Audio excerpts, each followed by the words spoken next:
Hi guys, अब हिंदी में नहीं गुजराती में बात करशू આપણે। આવી ગયો છે યુવરાજ પરમાર, તમારો ગુજરાતી વ્લોગર। નથી આવું? ચલો ભાઈ, ગુજરાતી તમારો વ્લોગર આવી ગયો છે। આજે પાવાગઢ અમે મસ્ત પાણીનો ધોધ પડતો હતો, એના પર નાહવા ગયા હતા। હવે મેં અને મારો દોસ્ત ફરીએ છે। તમને જગ્યા બતાવું કેવી જગ્યા છે, તમે દેખી શકો છો। આવી જગ્યામાં અમે ફરીએ છીએ, બહુ ક્લાસિક જગ્યા છે, વ્યૂ પણ સારું છે। મારો દોસ્ત 10 રૂપિયાના ભૂંગરા લઈને ખાય છે।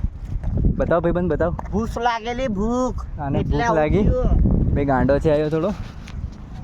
દેખી શકો છો તમે, બહુ ક્લાસિક વ્યૂ છે। કેમેરા રિઝલ્ટ સારું નથી, પણ તમે જાતે આવીને પણ જોઈ શકો છો। બહુ દૂર નથી જવાનું, આપણે પાવાગઢ જ જવાનું છે। સેલ્ફી પોઈન્ટ પેલી બાજુ છે આપણે, આની આગળની સાઈડ, અને આ બાજુ તમે દેખી શકો છો, બહુ ક્લાસિક ફરવાની જગ્યા છે। બસ કંઈક એવું નથી તમને, તમે આવો ફરવા, દેખો પાવાગઢ અને વ્યૂ, પ્લસ 10 રૂપિયાના ભૂંગરા ખાઓ। અહીંયાથી ચાંપાનેર ગામ પણ બહુ સરસ દેખાય છે, અને બહુ સરસ જગ્યા છે।